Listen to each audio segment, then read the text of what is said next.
Hello everyone. My name is Elise. Welcome to my channel. I hope you're all doing so good today. We are here to start off another Sherlock Holmes vlog. Another one. There's so many of them. So this one is interesting, yay, because it's the first short story collection.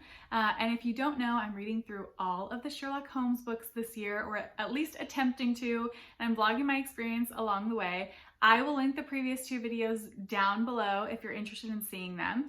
But in this vlog, we will be checking out The Adventures of Sherlock Holmes by Sir Arthur Conan Doyle, and my editions are published by Headline. So this one is the first short story collection that we are reading. The previous two were both novels, and this one is also the only reread that I will be doing in the series.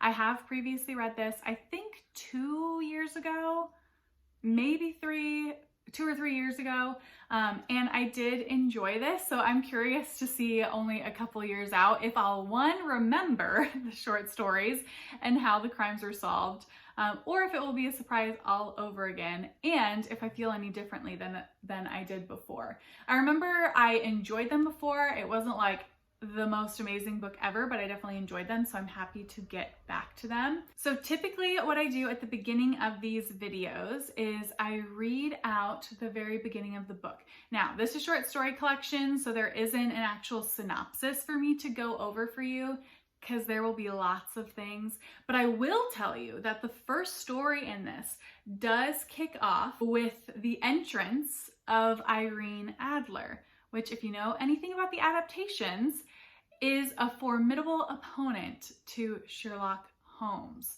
So let's go ahead and get into the beginning of the book.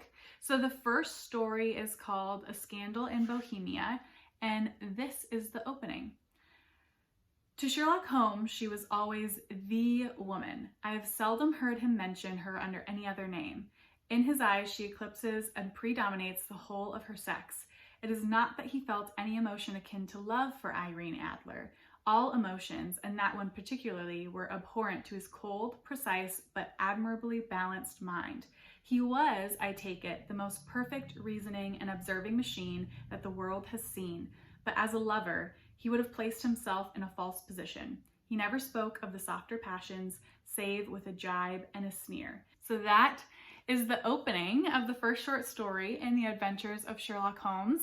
I will go ahead and check back in with you when I've reached the halfway point, like I normally do, to give you a little update. But in the meantime, we are about to go on a trip for a friend's wedding.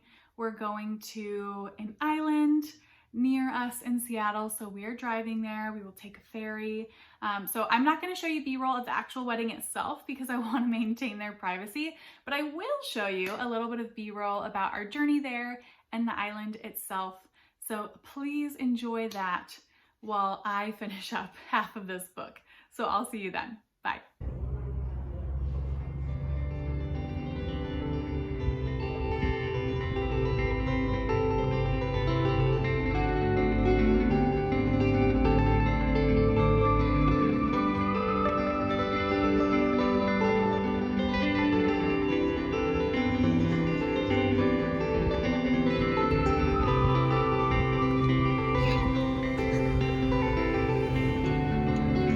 Are they crossing in front of the car?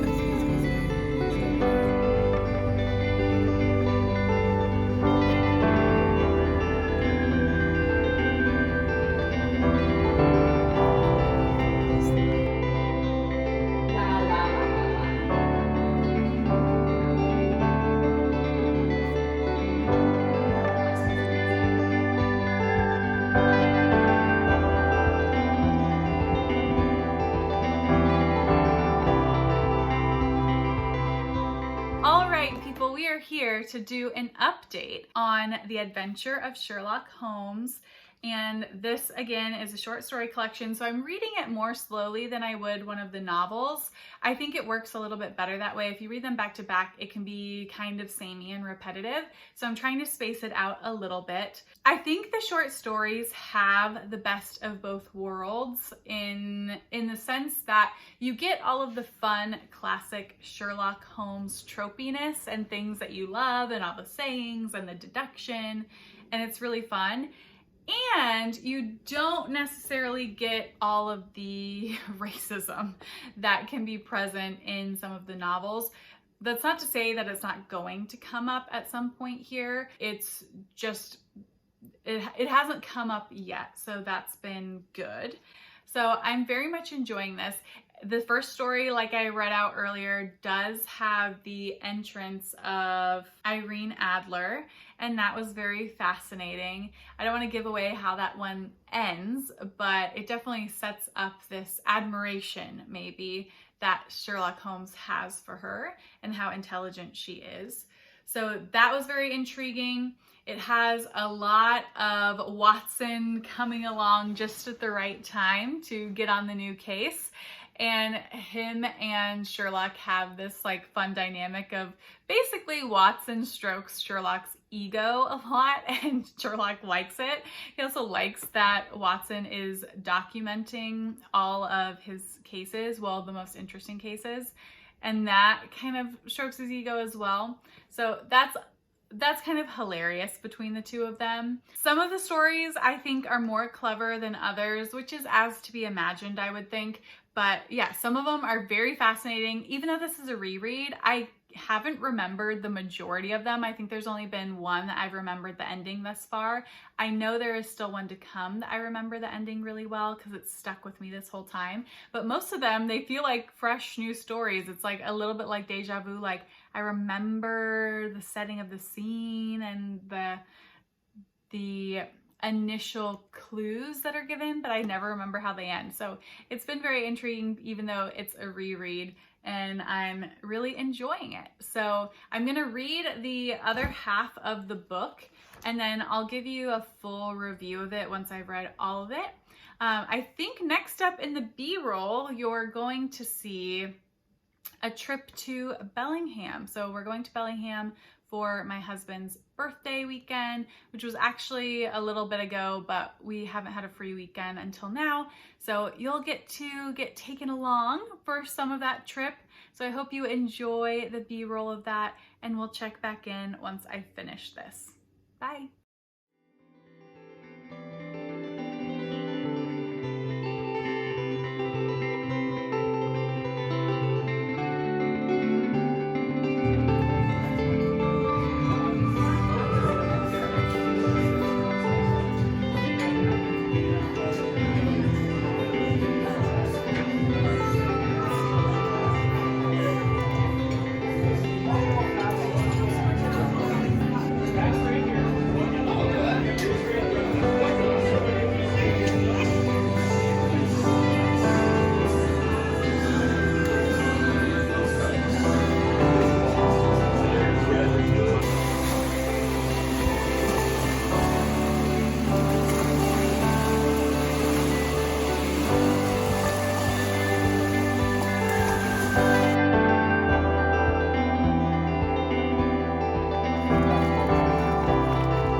People, I hope you enjoyed the B-roll that you just saw, and now we're gonna give my last little review of the Adventures of Sherlock Holmes. Now, like I've said before, this is a reread, so in some ways I sort of knew how I was gonna feel about it because I read it 2 years ago, something like that. But I will say This took me longer to read than I anticipated. I don't remember how quickly I read it the last time, but I was sort of expecting to be like, oh yeah, I want to race through it. But because the short stories can start to get a little samey, like they're tropey, and I think that's a great thing about them. I think that's part of the enjoyment, is sort of the tropiness of the characters and the reliability of the characters. But that's hard to read like back to back to back to back. So I did have to spread this out a little bit because it's pretty long. Like it's 350 pages and there's a lot of stories in here. So I did need to spread it out. I'm okay with that. I know there's another short story collection right after this one in publication order, so I will be reading another one next. Definitely space them out because they can start to meld together and you get, there's a lot of repetition. So just know that going into them. I think these are overall very fun. I do think that sometimes some are much better than others. And it's also really interesting because not all of the short stories end in like something necessarily getting completely solved or resolved or like true justice maybe in a way. And I really enjoy that because going into it, it has this element of like, okay, sometimes he does get slightly outsmarted, and him being Sherlock Holmes. And he always is able to do the deduction and sort of figure out what's happening, but sometimes he's not able to execute it in the exact way that he would like to. And I think that's really fun. I also just internally chuckling to myself over the ways that Watson is kind of like a huge kiss ass to Sherlock Holmes sometimes, which is just hilarious. I don't know if it's meant to be hilarious, but I do think that was very funny. Like there's sometimes where like Watson is just pontificating about how amazing Sherlock Holmes' powers of deductions are. And you're like, okay, dude, like we get it. We get it. You're in love with him. Yeah, we get it. So that was very funny. And each story, because it's from Watson's perspective, has this kind of meta element of him writing down the story and telling you in the beginning why he's choosing that story to write. Really interesting overall. I think it's fun. Again, do I think this is like the best thing ever? Like best murder mystery I've ever read? No, but I think they're very fun, and I think you just can't deny how influential these characters have been to the genre, and discovering how kind of prevalent some of these tropes are in the genre as a whole from a reader's perspective in the future from when these were originally written. So yeah, I enjoyed this. I would say, you know, if I don't typically give star ratings a lot of the time, but just to give you an indication of how I felt about it, I would give this a 3. So it's like right in the middle, very fun and entertaining, but some stories were lacking. It can be very samey. So yeah, enjoyed this, would still recommend if you're looking for some good old Sherlock Holmes fun. So that is The Adventures of Sherlock Holmes.